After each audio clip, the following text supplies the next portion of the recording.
On the first truly fine afternoon of June, St. Mildred's on the Green decided as one organism to be charming. The village green, usually the quiet territory of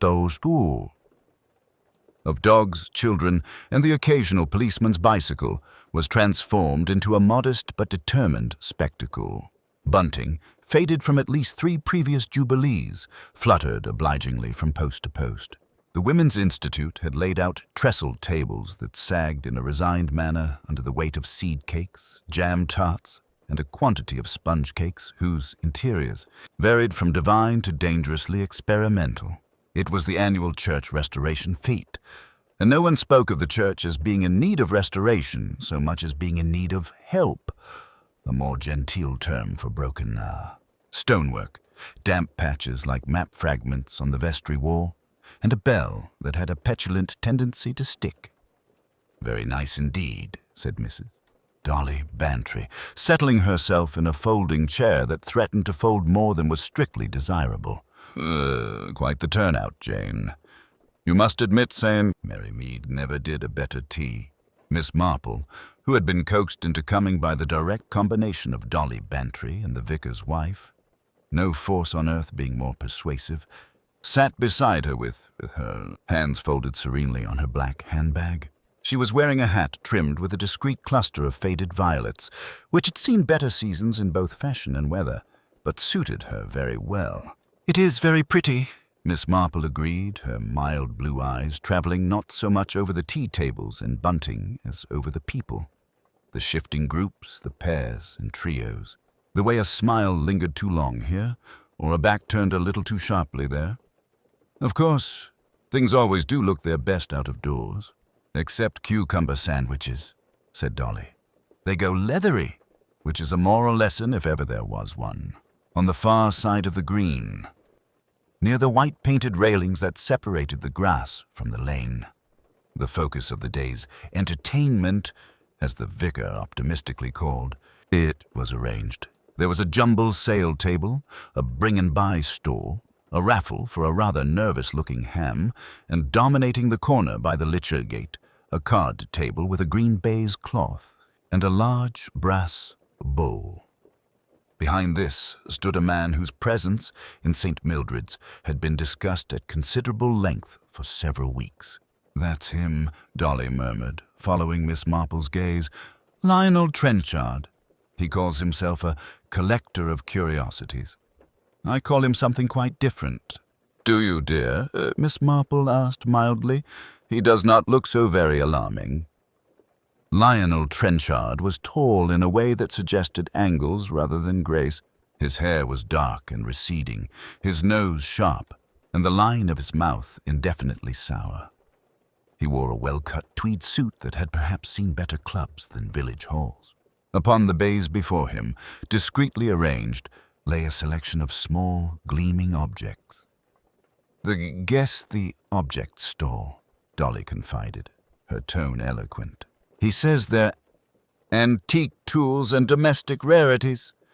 One pays 6pence to guess what each thing was used for. Prize for the most correct guesses. And half the village has been up there, throwing away money for the privilege of looking ignorant." Miss Marple's eyes lingered a moment on a little row of items, a silver button hook, something that looked suspiciously like a dental implement, and a small plain key on a tarnished ring. The key was short and thick, no longer than a matchbox, with an unusually square bow. 4 inches, perhaps, she thought absently, the kind that would have fitted a strong little lock, nothing delicate or ornamental, but practical, obstinate. "I must say," Dolly continued, "I think it's bad taste, making a profit out of people's curiosity. And they say he goes about the country doing it, buying things up from old houses and jumble sales. Carries half his life in that horrible little black case of his." "Where is it?" "Oh, there, under the table." As she spoke, Miss Trenchard leaned down, lifted a small black leather attaché case onto the baize, and snapped it open. His long fingers moved swiftly among tissue paper and felt. He took out another object, setting it pointedly at the front of the display. A small glass bottle with a pewter lid, the sort that might once have held smelling salts. The afternoon sun struck it, sending a brief spear of light across the brass bowl. A child squealed at the brightness and was shushed by her mother. Somewhere by the tea tables, the vicar's laugh rose above the hum of conversation. Too hearty, perhaps, just a shade too eager. Miss Marple, who had known a great many vicars in her time, reflected that the Reverend Julian Spender was a good man, but not entirely a happy one. There were little lines between his eyebrows that did not come from reading sermons.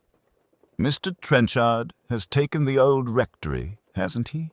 Miss Marple asked. "For 6 months," said Dolly. "Furnished, and very pleased with himself about the bargain he got, I shouldn't wonder. Says he's sorting his collections." "Well, the village hasn't taken to him, and I don't blame it. There's something—" She trailed off, not quite able to define it. There frequently was something, Miss Marple thought, about those who came to villages to be alone. Sometimes it was perfectly harmless, a broken heart, a disappointed ambition. Sometimes it was not harmless at all. On the green, Mrs. Lydia Spender, slim, fair, with the tired prettiness of one whose beauty has been much remarked upon and seldom appreciated, was moving between groups with a plate of scones. She smiled in the right places and said the right things, but every now and again her eyes drifted less than half a second towards the lane that ran past the churchyard wall. "Waiting for someone?" Miss Marple murmured. "What did you say, Jane?" "I was thinking of a girl I once knew," Miss Marple said mildly, "who used to watch the gate at dances. The wrong man came in, and the right one did not. It made all the difference to her life, poor thing." "Oh, you and your parallels," said Dolly, fondly exasperated. "You'll be saying our vicar's wife is about to elope." Miss Marple merely smiled and adjusted her glove. Parallel lines, she had found, were common in village life. So were converging ones. At that moment, a small commotion arose near the curiosities stall. Miss Pringle, the postmistress, had planted both hands on her substantial hips and was addressing Lionel Trenchard with icy politeness. "I'm saying, Mr. Trenchard, that it is not appropriate," she declared. "Not the thing for a church fete, and you ought to know it. That article, there." Her finger jabbed towards the table. Those nearest craned their necks. On the front edge of the baize lay something that had not been there a few moments before. A small, wickedly curved blade, like a miniature sickle, its bone handle yellowed with a grape knife, Mrs. Pringle," Trenchard said smoothly. "19th century, nothing more alarming than that." His voice carried the trace of a different accent. Public school, London clubs, ill at ease among the hedgerows. "Then you can display your grapes somewhere else." "Mrs. Pringle retorted. "It looks heathen, and I won't have the children." Her protest was drowned by the sudden, incongruous sound of shattering glass. Heads turned. The small bottle with the pewter lid had somehow been knocked over, rolling to the edge of the table, where it tipped and fell, striking the brass bowl before breaking on the grass. Lionel Trenchard swore, not loudly, but distinctly. It was not the sort of language one used within sight of a church tower. "Oh, I say," called the vicar, half laughing, half concerned, as he began to make his way over. "Nothing serious, I hope?" "Nothing at all," Trenchard said. But his face had gone curiously pale. "A trifle, an unfortunate accident." From her chair by the tea tables, Miss Marple watched him bend to retrieve the pieces of glass. His hand shook slightly. She noted the careful way he pinched one shard by its edge and dropped it into a handkerchief, folding the linen over very precisely. Not a man who liked mess, she thought. Not a man who liked surprises. The fates' chatter resumed, a little louder than before, as if to contain the awkwardness. Somewhere, the church bell gave a half-hearted single toll, having stuck again, as was its habit. Overhead, the sky was an uncomplicated blue. No one on the green, not even Miss Marple, could have said later exactly when the moment came that separated that peaceful afternoon from all that was to follow. Perhaps it was when the bottle shattered.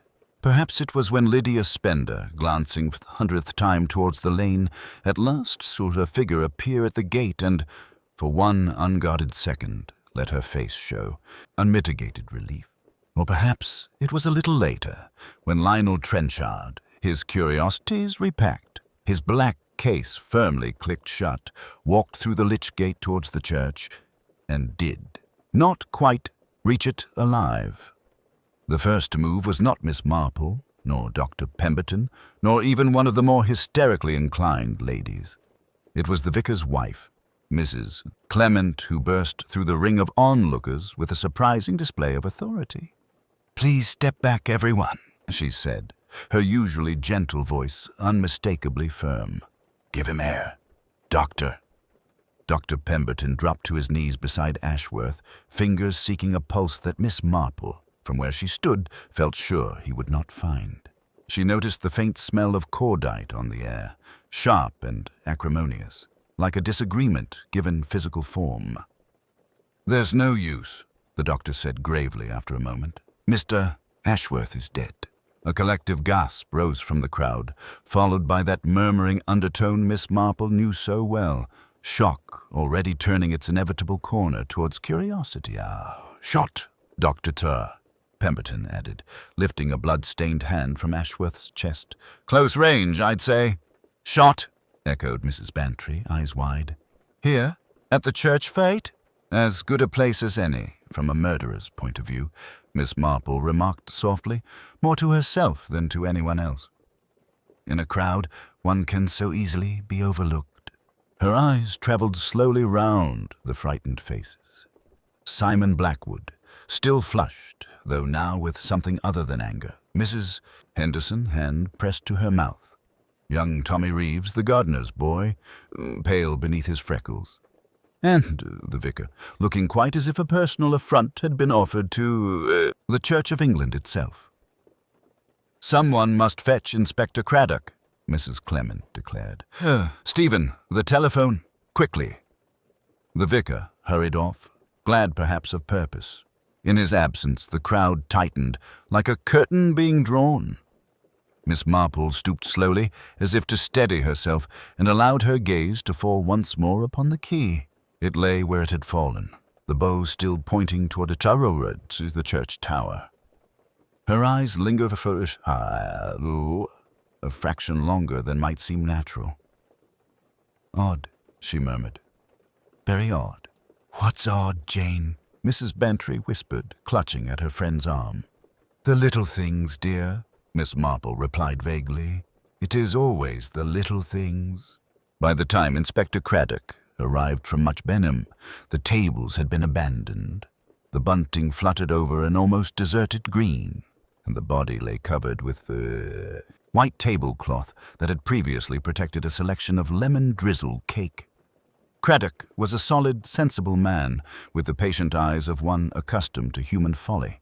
He greeted Miss Marple with a brief inclination of the head that held a trace of respect. "So you're in the midst of it again, Miss Marple," he said. "I am afraid such things have a way of occurring wherever human nature is to be found," she replied gently. "And St. Mary Mead has quite a sufficiency of that, has it not?" Craddock allowed himself the ghost of a smile before turning to business. "Who had reason to dislike this man?" he asked bluntly. There was silence. By the time Inspector Slack arrived from Much Benham, in a black motor car that looked rather too dramatic for the tranquil green, the villagers had arranged themselves into little knots of gossip at what they judged a respectful distance from the body. The fete stalls, hastily abandoned, stood like mute witnesses to the afternoon's sudden change of tone. Cakes crusting at the edges, lemonade going flat, the hoopla prizes unclaimed.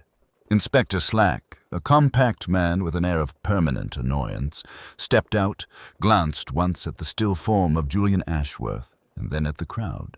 His expression suggested that murder, in his view, was less an outrage against humanity than a gross inconvenience deliberately arranged to interfere with proper police procedure. "Right," he said shortly. "Polk, keep them back. Nobody leaves the green until I say, 'What? Doctor, Pemberton repeated his earlier findings, this time with an anxious formality that Miss Marple found telling. He seemed almost too precise, as though rehearsing for professional scrutiny. "Shot from the front," Pemberton concluded. "The wound is here, yes, just left of the sternum. There would have been considerable bleeding." Slack gave him a sharp look. "And the weapon?" "No sign of it, sir," Polk supplied. "I had a look about the immediate area. Nothing." Miss Marple watched Slack's gaze travel inevitably to Simon Blackwood. The squire, usually so assured, shifted his weight from foot to foot under the inspector's appraising eye.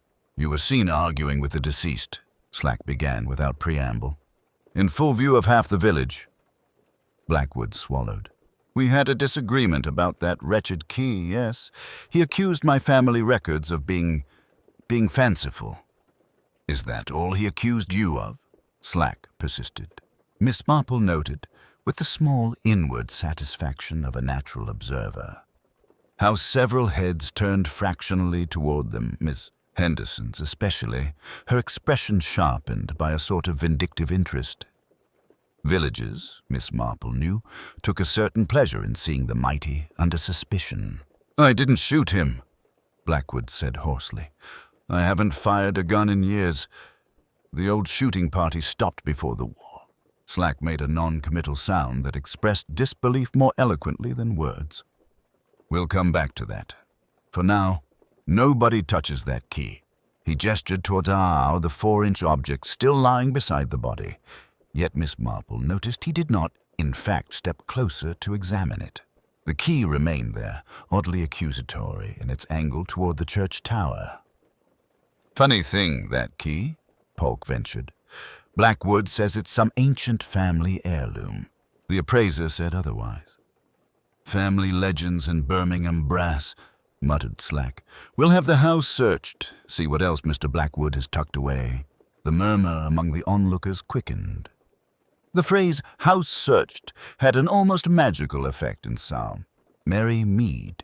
It conjured up visions of hidden safes and scandalous letters, quite apart from murder weapons. Miss Marple, catching a fragment of Mrs. Henderson's whispered comment, "Always thought there was something odd about him. That garden wall of his is far too high," allowed herself the faintest of smiles. Walls, in her experience, were very often psychological as well as physical. "Inspector," she said gently, at a moment when Slack's attention happened to waver from his suspects, "I couldn't help but notice something rather small and perhaps quite unimportant."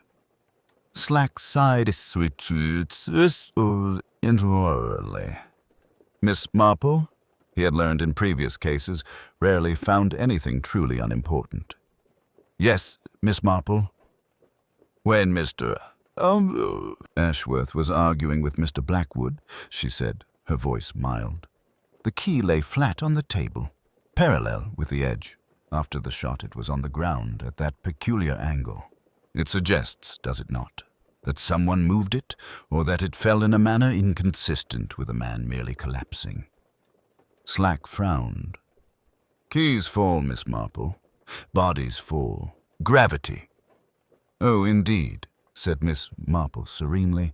"Yet I once knew a gardener whose entire guilt was betrayed by the way a rake fell. But of course, that was only in a matter of chrysanthemums." Her tone was so apologetic that Slack merely grunted and turned away. But her remark settled into the back of his mind, as such remarks tended to do. For the moment, however, his attention remained firmly on Simon Blackwood, as did that of the watching village. Miss Marple did not linger at the churchyard wall. She merely noted the scuff marks, the slight crumble of loosened mortar, and tucked the observation away with the neatness of a housewife putting by jam for winter. There would be time later to consider what sort of person rested a foot or perhaps an elbow there while unseen eyes watched the fate. By early evening, the fate had dissolved into scattered bunting and overturned paper cups, like the remains of some vanished migration. The villagers, having been politely but firmly dismissed by Inspector Slack, reassembled in their natural habitats, the post office, the grocer's, and, most importantly, inn, drawing rooms and kitchens where kettles boiled and tongues loosened. At the Bluebird tea rooms, Miss Price Ridley held court with the righteous indignation of one who had always suspected that Londoners brought trouble. "Mark my words," she declared, spoon clinking sharply against china. "That man Ashworth was prying where he had no business. Antique appraisals, indeed. More like digging up everyone's private affairs." "Still," ventured Miss Hartnell, looking both horrified and pleased, "to be shot at the church fete. It's hardly proper." "Proper," Mrs. Price Ridley sniffed. "Murder is never proper, Miss Hartnell, though some people's lives positively invite it." In the snug of the Lamb and Flag, conversation took a different turn. Mr. Tom Giles, the carrier, leaned over his pint. "Blackwood's temper's no secret. I saw him go red as anything when Ashworth said that key was Birmingham work. I'd not be surprised if he'd brought a gun."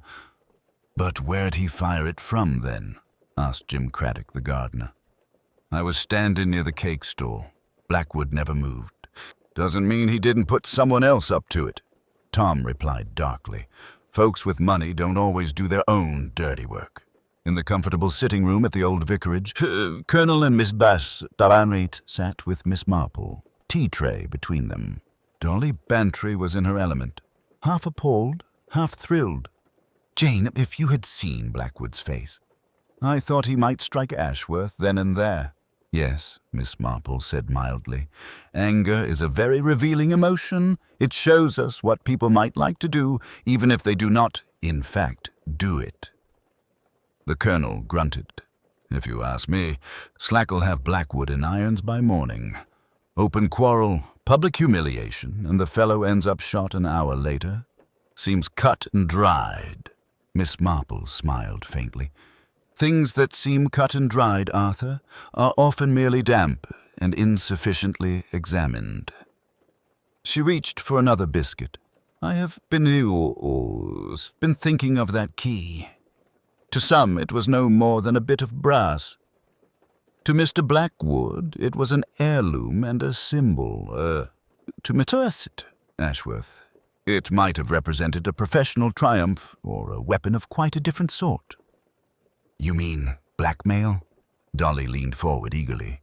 "Oh, I shouldn't like to say that," Miss Marple replied. "Only that when one person tells another that something treasured is worthless, there is often more at stake than money. Pride, for instance. Or secrets." Outside, the church bell tolled cause 7, its measured strokes carrying across the village. Somewhere. In the twilight, a figure paused at the lich gate of St. Bartholomew's, glanced furtively about, and then slipped into the deepening shadows of the churchyard, unseen except by a pair of mild blue eyes watching from behind lace curtains. Miss Marple's knitting lay idle in her lap. Human nature, she reflected, tended to return to the scene of disruption just as surely as cats return to a saucer of cream. Evening settled over St. Mary Mead with deceptive tranquility, softening the edges of the day's violence. The bunting still fluttered above the deserted green, though now it seemed oddly incongruous, like party decorations left over after a wake. The fete stalls stood abandoned, their half-sold cakes and wilting flowers quietly accusing the villagers of their sudden lack of appetite. Inspector Slack had finally allowed the body to be removed under Dr. Pemberton's supervision, and Constable Pork had been dispatched to patrol the churchyard and the path leading to the tower. But mere presence, Miss Marple reflected as she walked home with Mrs. Bantry, was not the same as real observation. "It's quite ghastly, Jane." Mrs. Bantry shuddered. "Murder at the fete.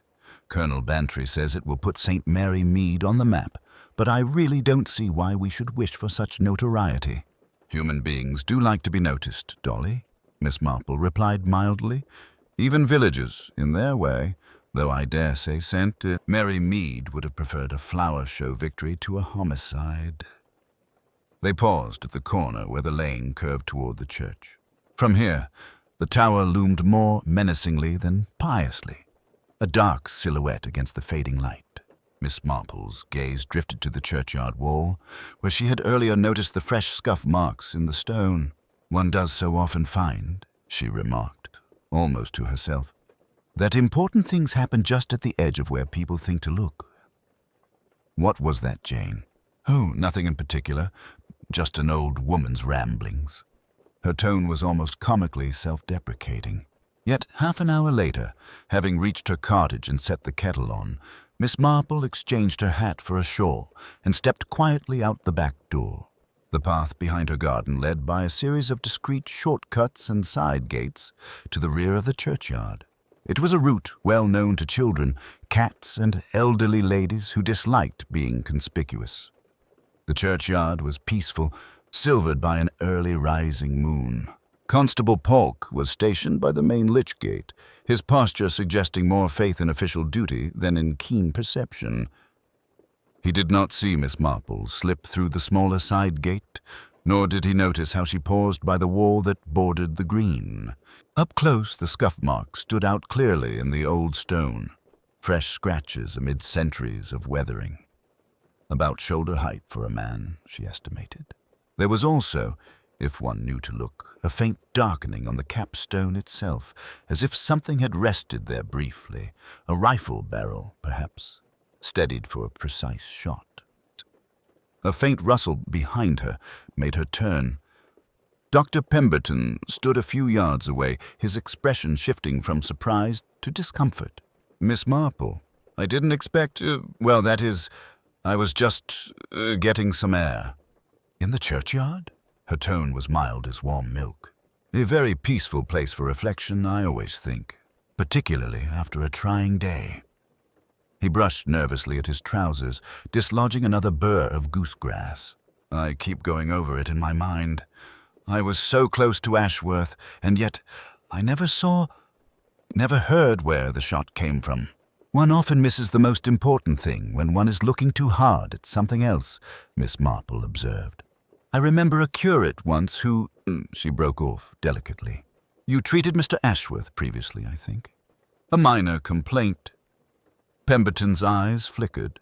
Indigestion. Nothing serious.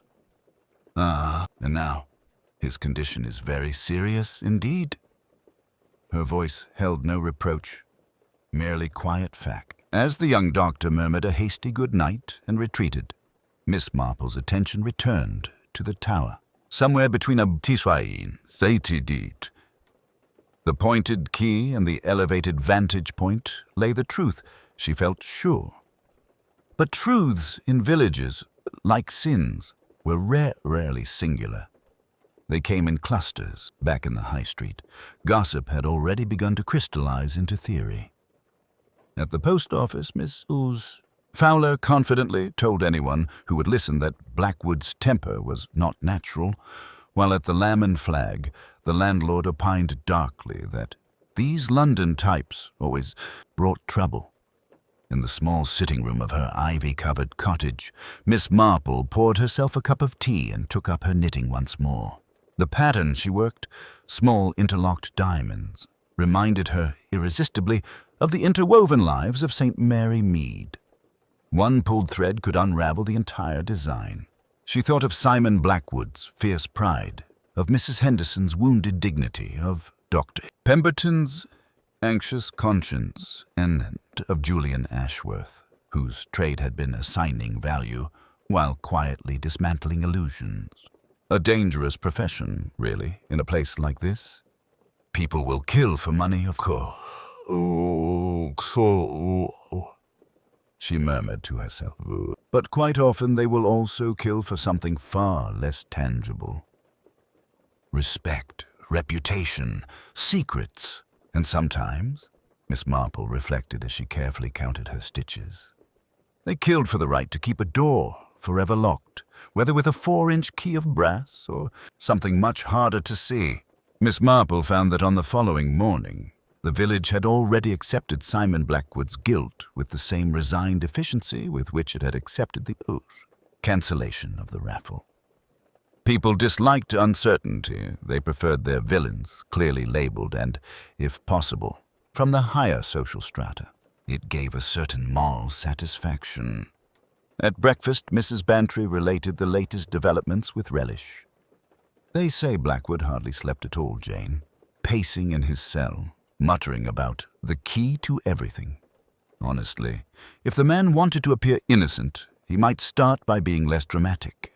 Miss Marple buttered her toast with apparent abstraction. Some natures, Dolly, are dramatic by constitution, not by guilt. I recall a curate, once accused of stealing collection money. Quite innocent, but he swooned so frequently that everyone was convinced otherwise. Mrs. Bantry snorted. Well, Inspector Slack is delighted. He says the pistol, the quarrel, and the key make a satisfactory chain of evidence. A chain, Miss Marple murmured, is only as strong as its weakest link. I should be interested to know how Mr. Blackwood managed to fire from 2 places at once. Leaving her friend to consider this, Miss Marple walked toward the church, her steps unhurried. The morning sun revealed more clearly the goosegrass clinging to the base of the wall, and she paused where she had found the boot mark. It was still faintly visible, not yet trampled by curious feet. Dr. Pemberton appeared again, this time carrying his medical bag. "House call for Mrs. Larkin," he explained quickly, though Miss Marple had not asked. His eyes darted to the wall, then away. "Awful business yesterday." "Most distressing," Miss Marple agreed. "Gunshots are so very sudden, are they not? Why, one hardly has time to react at all." He gave her a startled look, then hurried on his way. His departure revealed another observer behind him, Mrs. Henderson, lingering by the lich gate with an air of deliberate nonchalance. "I was just paying for the flowers," the widow said, though no flowers were in evidence. Her fingers strayed to her locket, polishing it unconsciously. Such a thing to happen at the fete. One never expects violence in daylight, Miss Marple. "Oh, but one should," Miss Marple replied gently. "People often behave worst when they believe themselves safely surrounded by witnesses. It gives them a feeling of protection." Later that morning, Constable Polk delivered news to Miss Marple's cottage, clearly proud to be the bearer of official information. "Slack's off to Blackwood Manor now, ma'am. Says if there's a strong room key, there's likely something worth killing for behind the bricks." "How very enterprising of him," Miss Marple said, offering him a slice of seed cake. "I wonder if Inspector Slack has considered that Mr. Ashworth mentioned a significant acquisition before his death." Polk frowned, cake halfway to his mouth. "Can't say as he has, ma'am. We found some papers in Ashworth's room, appraisal notes mostly. Lots of mention of provenance disputed and such like. Nothing about any big find." "Curious," Miss Marple said, "particularly as a special parcel arrived for him that morning and now appears quite vanished. Things don't usually vanish. No, in married they merely move, often into the wrong hands." That afternoon brought a development that unsettled even the complacent Inspector Slack. Workmen, summoned to Blackwood Manor to investigate the bricked-up strong room, succeeded in breaking through the old masonry. Behind the wall they found not dusty shelves or forgotten family treasures, but an empty chamber, and on the floor a single object, a second brass key almost identical to the first, likewise 4 inches long. Miss Marple arrived in time to see Slack holding both keys side by side, his expression one of reluctant confusion. "2 of the blessed things," he muttered, "and Ashworth dead between them. What on earth was this fellow really dealing in?" Miss Marple's eyes moved from the matching keys to Simon Blackwood's drawn, exhausted face, then to Dr. Pemberton hovering near the doorway, and finally to Mrs. Henderson, who had appeared yet again without any plausible errand. Secrets, she reflected, attracted people rather like jam attracted wasps. "We are no longer discussing the value of metal, Inspector," she said softly, more to herself than to him. "We are discussing the value of what they open, and who is most afraid of that door." Inspector Slack did not care for suggestions that moved his investigation away from its neatly packaged conclusion. "Keys or no keys, Miss Marple," he replied shortly. "We have a weapon in Mr. Blackwood's workshop and witnesses to his quarrel with the victim. That's quite sufficient in my book." "But not in Julian Ashworth's," Miss Marple said gently. You see, Inspector, he was in the business of distinguishing what was genuine from what merely appeared to be so. That requires a certain fastidiousness. Her remark might have been dismissed as one of her harmless observations had it not been for the arrival of Constable Polk, breathless and unusually pale.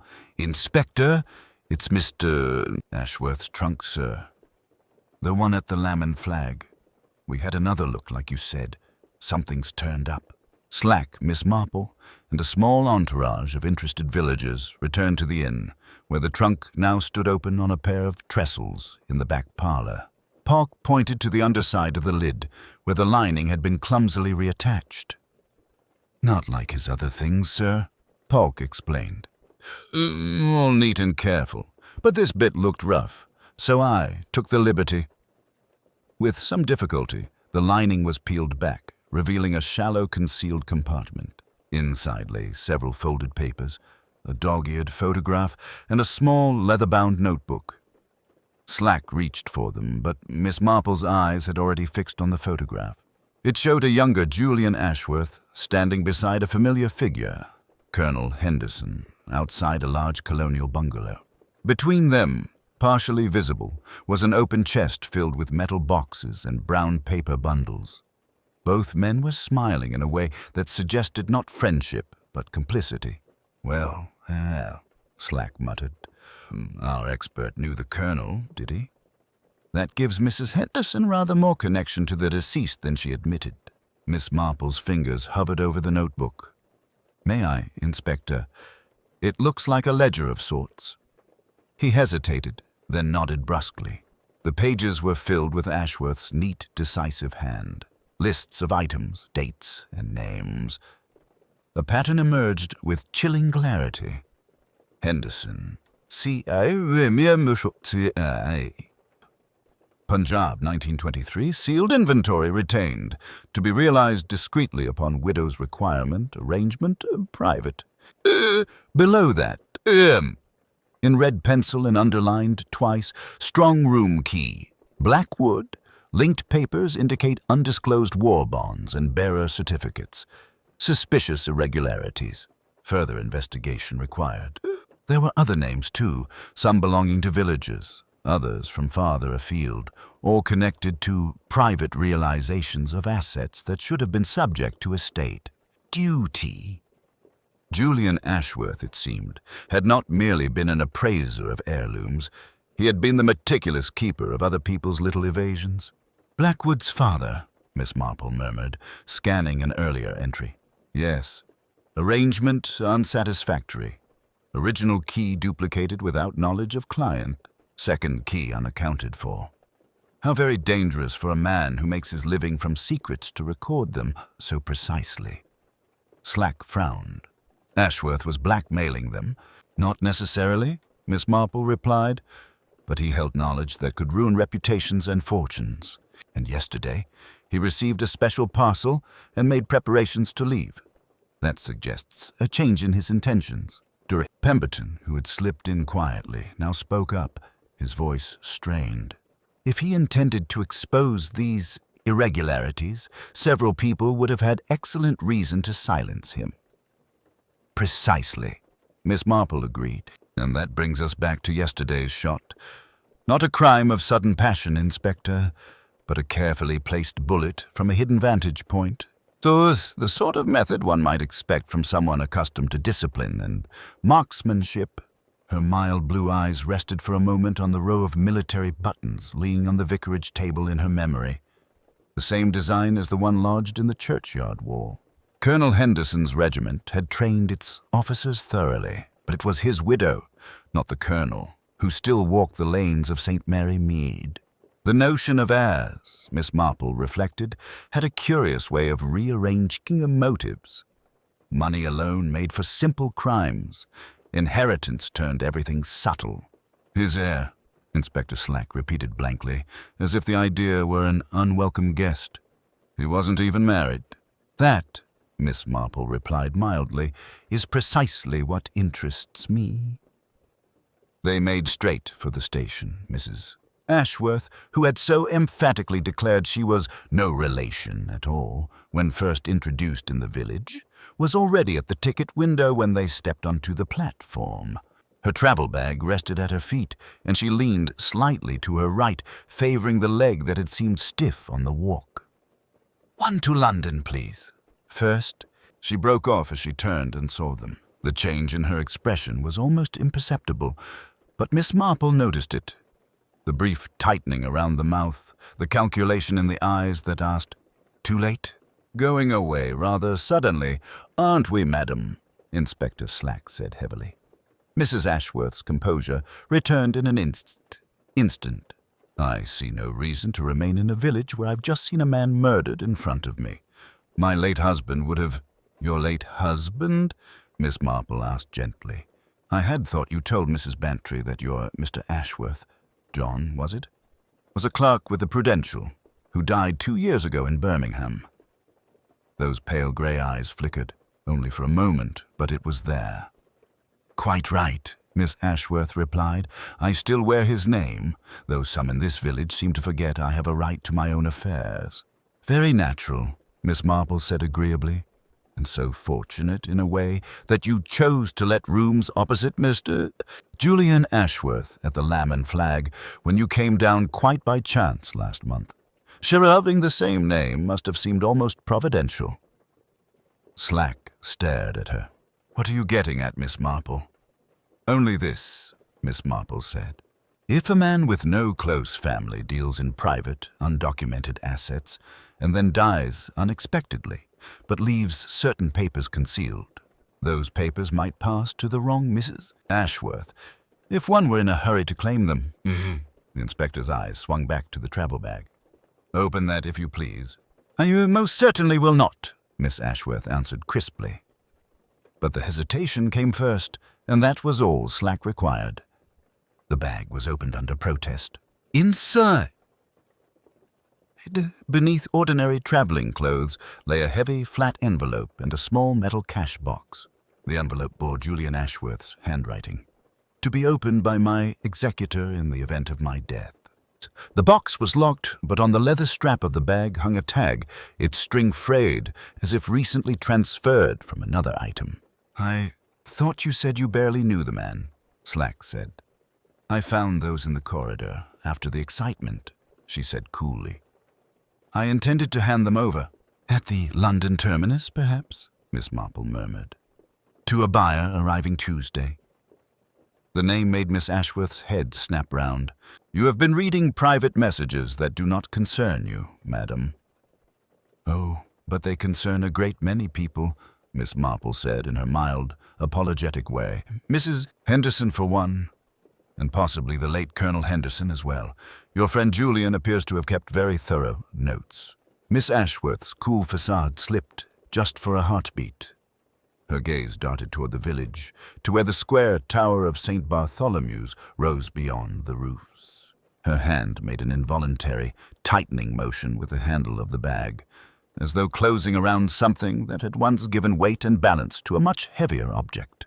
A gun, Miss Marple thought. A long-barreled pistol, perhaps fired from a cramped, hidden vantage point where recoil and angle might easily strain the leg. "You were near the vestry door yesterday," Dr. Pemberton blurted suddenly. The memory had clearly crystallized. "I saw the blue scarf. I thought it was nothing." Miss Ashworth drew herself up. "Inspector, am I under arrest?" "Not yet," Slack said slowly. "But you are not leaving St. Mary Mead." Miss Marple, watching closely, noted something else. Not fear, but fury. The woman was not terrified of prison. She was enraged at having been forestalled. It confirmed something Miss Marple had begun to suspect. There was more than one crime being played out in St. Mary Mead, and not all of them were Julian Ashworth's murder. "Inspector," she said quietly, "if you would be so very kind as to keep Miss Ashworth where she can do no more harm, I believe there is another conversation we must have. This time with Mrs. Henderson. For the locket at the widow's throat, and the duplicate keys now in police hands, and the missing contents of a long-sealed strong room were all whispering the same thing to Mrs. Marple. Someone else had used Julian Ashworth's greed and his death to conceal a far older and far colder calculation, Mrs. Henderson received them in her small sitting room, its faded chintz suggesting past comfort eroded by persistent financial strain. She clutched her much-discussed locket at her throat as if it were a talisman against unwelcome truths. "I don't see what more I can tell you," she began, her voice holding a brittle edge. "You've caught the murderess, haven't you? That Mrs. Ashworth woman." Inspector Slack settled himself heavily in the nearest armchair, but it was Miss Marple who spoke, her tone as mild as if they discussed parish flowers. "It is precisely because Mrs. Ashworth has confessed that we must understand what Mr. Ashworth had already set in motion before his death. You see, dear Mrs. Henderson, the truth has a way of involving more people than one initially suspects." The widow's fingers tightened on the locket. "Julian Ashworth was a cruel man. He told me my grandmother's locket was worth nothing, that I might as well give it away. I have nothing of value left." "Oh, I wouldn't say that," Miss Marple replied gently. "After all, he sent you quite an important parcel yesterday morning, did he not?" The effect was immediate. Mrs. Henderson went quite still, the blood draining from her face. I don't know what you mean." "But you do," Miss Marple continued, unperturbed. "The messenger boy mentioned delivering a sealed package to you at 10 o'clock. The same boy who delivered a similar parcel to Mr. Ashworth at the Lamb and Flag. Twins, as it were." Slack straightened. "You didn't mention any parcel in your statement, madam." I thought it was nothing. Junk he was returning." Her attempted nonchalance rang hollower than the church bell on a foggy morning. Miss Marple's needles clicked softly. "I rather think it was something very particular. A medical report, perhaps, concerning your late husband's death." Mrs. Henderson's composure shattered. She sank into a chair as though her legs would no longer support her. "He wrote that Charles hadn't died of natural causes," she whispered. "That there were substances in his system that should not have been there. He said he had copies of the report. That unless I paid him, he would sell the information to people who would make trouble. Tax people, the army, I don't know."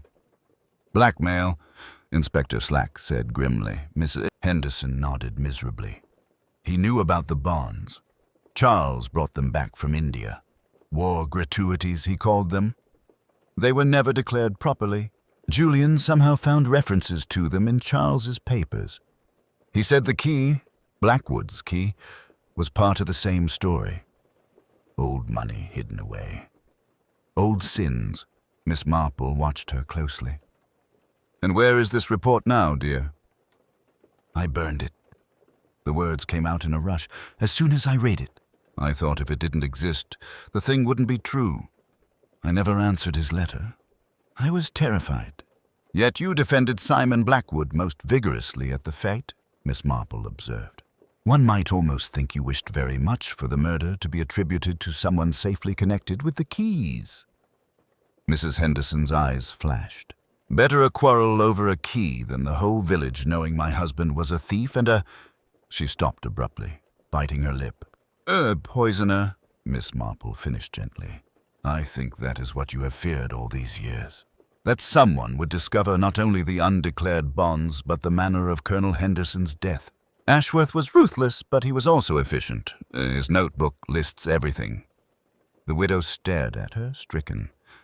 "I didn't kill Julian Ashworth," she said hoarsely. "But when I heard he'd been shot, I thanked God it was over." Miss Marple rose, smoothing her skirt. "I believe you, Mrs. Henderson, but your relief and your silence have helped to obscure what really happened. You see, someone else also needed that report destroyed. Someone who understood precisely what it meant." As they left the cottage, Inspector Slack frowned. "If she didn't kill Ashworth, who did? We've already got Margaret Ashworth." Miss Marple's eyes rested thoughtfully on the distant figure of Dr. Pemberton crossing the green, his medical bag swinging at his side. "Sometimes, Inspector, those who truly fear exposure stand very close to the body indeed. I think it is time we arranged a little test." Miss Marple suggested tea at her cottage, a seemingly innocent invitation that included Inspector Slack and, most pointedly, Dr. Sir Pemberton. The young doctor arrived looking harried, his eyes shadowed, his movements jerky with suppressed tension. "I must get back to my surgery shortly," he said, glancing at his watch as Miss Marple poured. "I have patience." "All in good time, Doctor," Miss Marple replied mildly. "I thought it best we speak privately before things become more public." Inspector Slack shifted impatiently. "Miss Marple believes, Doctor, that there's still something we haven't been told about the morning of the fate." Pemberton's hand tightened round his cup. "I've already explained. Ashworth asked me to meet him behind the churchyard wall. He mentioned a medical matter, possibly concerning Colonel Henderson. He left before saying more." Miss Marple's knitting rested in her lap, a soft counterpoint to the sharpness of her words. "And after he left, you did something very natural for a curious man with financial worries. You went to his rooms at the Lamb and Flag." Pemberton's head jerked up. "That's absurd." "On the contrary," Miss Marple said gently. "Aunt Margaret vanished years ago. Your family whispered scandal. Then Julian Ashworth appears and you recognize him from an old photograph or from your aunt's description. You realize the man blackmailing half the county is your own uncle. You mentioned to me you were behind the churchyard wall rather longer than your account required, and you wear goosegrass on your trousers, which grows there, not at the green." Inspector Slack leaned forward. "Get to the point, Miss Marple." "Julian Ashworth told you more than you admitted," she continued.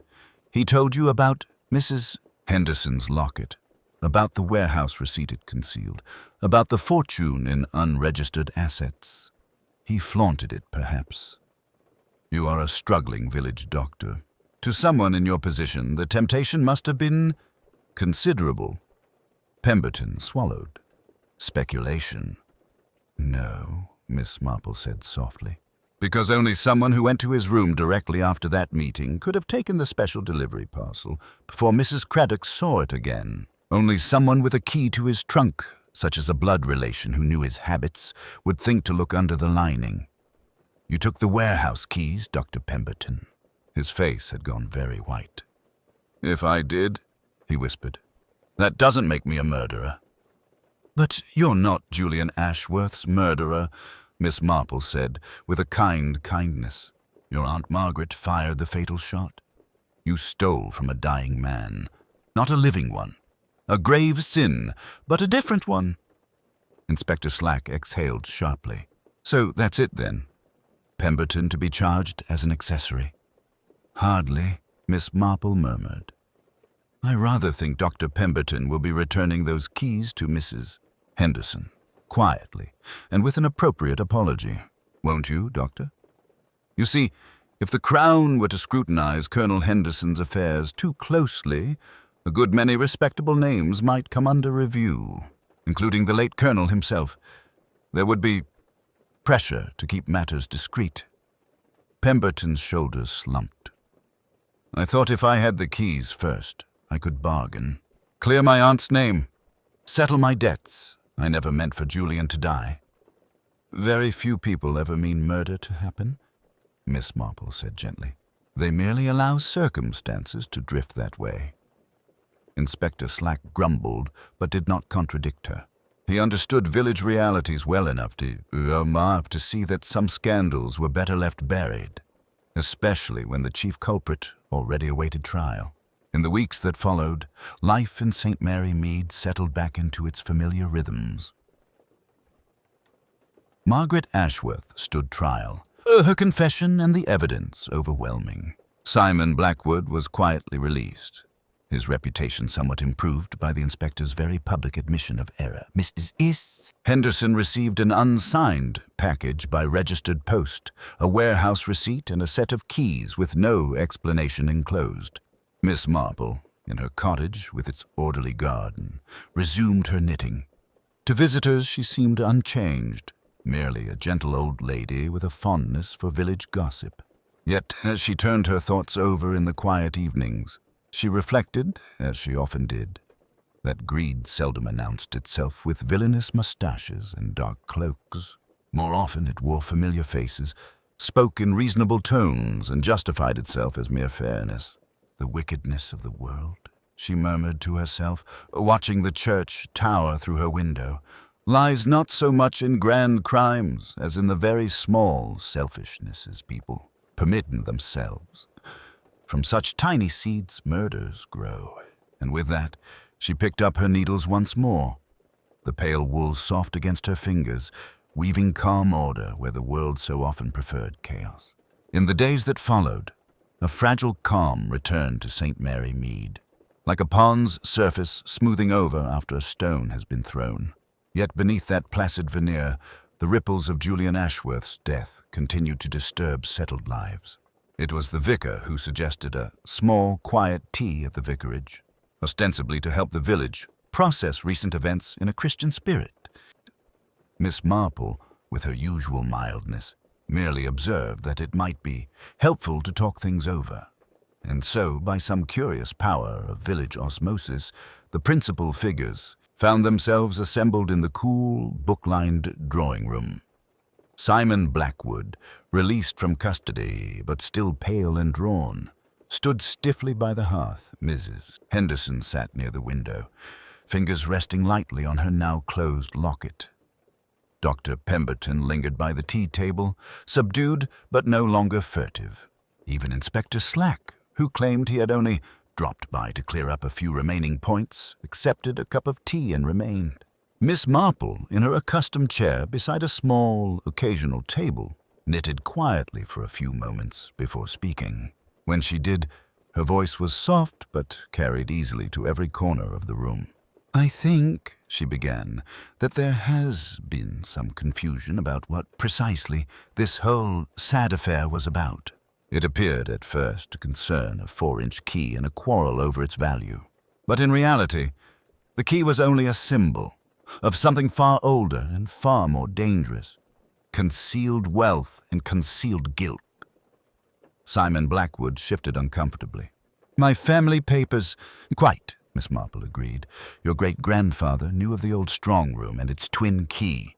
But he also knew that revealing its contents might raise the awkward question of how certain assets were acquired or concealed.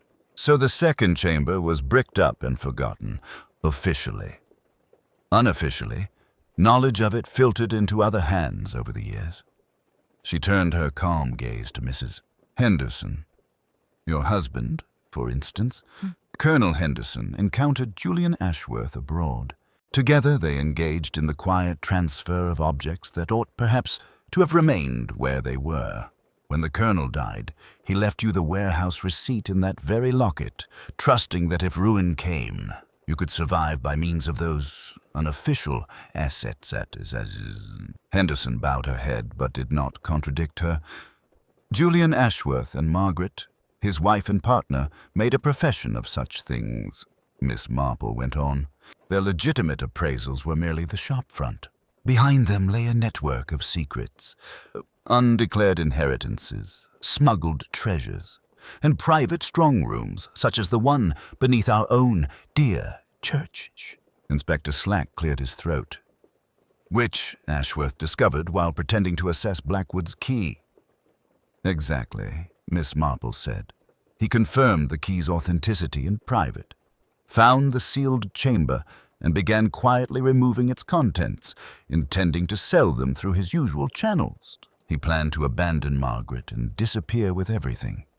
Margaret, discovering this betrayal, took the pistol from Mr.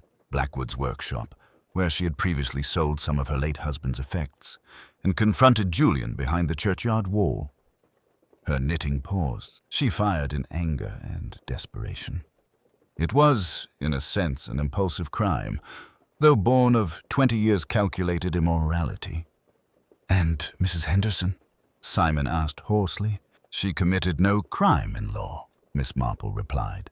"But she saw Margaret raise the pistol and chose silence, a sin of omission rather than commission. She wished to see Julian stop before he could strip her of her last safeguard against destitution."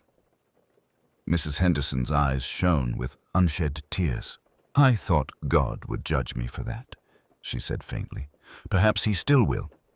God, Miss Marple said gently, has a great deal of experience with human weakness. As for Dr. Pemberton, he took the parcel and the warehouse keys not to profit, but to prevent the ruin of families already entangled in Julian's web. A foolish act, perhaps, but not a murderous one. The young doctor flushed, but there was relief in it. And the rest? Inspector Slack asked gruffly. The keys, the strong room, the secret hoard? Ah, Miss Marple said, resuming her knitting. Those, Inspector, belong, after proper documentation, to church and crown. Whatever sins produced them, they may yet do some good. Outside, the church bell began to toll the hour, and for a moment all listened in silence, as if measuring out the distance between past misdeeds and future Autumn came softly to sit. Merry Mead, laying a thin veil of mist over the thatched roofs and hedgerows, as if the village itself wished to blur the vivid outlines of recent events. The excitement of the fate, the sharp report of the fatal shot, the subsequent revelations, all that had shifted, as such things do, from immediate sensation to half-whispered memory. Life resumed its familiar course. Mrs. Henderson continued to attend morning service, though with a new humility that made her more inclined to listen than to speak. Simon Blackwood threw himself into the church restoration fund, the contents of the old strong room now displayed in a locked glass case in the vestry. Under doors, a discreet plaque crediting an anonymous benefactor. Pemberton's practice slowly recovered, his patients regarding him with something like respect once it became known, very quietly, that he had helped prevent certain village scandals from becoming public trials. Only Margaret Ashworth remained at a distance, lodged firmly in the collective imagination as the woman who shot the appraiser, though the newspapers had taken care to mention her 20 years of partnership in language that fell just short of sympathy. Her fate would be decided in London by people who knew nothing of St. Mary Mead, of church fates and gossip and the peculiar ethics of small communities. Miss Marple, meanwhile, continued to knit. One late afternoon the vicar called with a letter in his hand and a peculiarly self-conscious air. From the chief constable, he explained, offering it to her.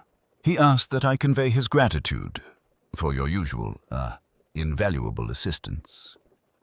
Miss Marple read the brief, formal note without visible reaction. It thanked her for her observations regarding the position of the key, the scuffed churchyard wall, the military button, and the curious congruence of names between Mrs. Ashworth and the victim. It made polite mention of her psychological insights, a phrase that always amused her slightly. They are very kind, she said at last, folding the letter carefully. Though really, dear vicar, it was all very simple. Men, like Julian Ashworth, always imagine themselves enormously clever. Yet they forget that those they exploit are human beings with feelings, quite as clever in their own ways. Do you think, the vicar asked hesitantly, that Mrs. Ashworth is truly wicked? Miss Marple considered this, her fingers absently smoothing the folded letter. Wicked is a strong word. No, I think she was tired. Tired of being used, tired of being invisible. 20 years of partnership without acknowledgement, and then the prospect of being discarded entirely. It does something to a woman's mind, you know. She chose quite the wrong remedy, but the disease was real enough. And Julian Ashworth? He persisted. Ah, Miss Marple sighed. He was worse, in a way. Not because he killed. He did not. But because he corrupted. He took other people's weaknesses, greed, fear, vanity, and turned them into a living. Such persons rarely die peaceful deaths. One might almost say he arranged his own murder, years in advance, by the life he chose to lead. She rose and went to the small drawer where she had placed the returned key. It lay there on a folded handkerchief, dull brass catching the late sun. She held it up between finger and thumb, examining it with mild interest. A reproduction, you know, she remarked, worth perhaps 5 shillings. And yet it opened, figuratively speaking, hidden chambers, family secrets, murderous impulses. A curious thing, value, so rarely connected to money alone. The vicar nodded slowly. You see these things so clearly, Miss Marple. I confess I should have liked to preach a sermon on the subject. Oh, I shouldn't if I were you, she replied mildly, returning the key to its resting place. People don't really like to be told what they are capable of. It's quite enough that some of us know it quietly, and try, in our small ways, to prevent the worst. When he had gone, she returned to her armchair and took up her knitting. Outside, children passed by on their way home from school, their voices high and carefree. Somewhere, a dog barked. The village clock chimed the hour. Miss Marple counted stitches and reflected not on murder, but on human nature, on the way ordinary people, given the right temptation and the right fear, might do the most extraordinary things. The 4-inch key lay out of sight, but not out of mind. A small, cold reminder that behind every locked door, whether of brass or of the heart, there might lie something better, left undisturbed. Yet, she thought with a faint, almost indulgent smile, if people did not keep such secrets, life in St. Mary Mead would be dreadfully dull.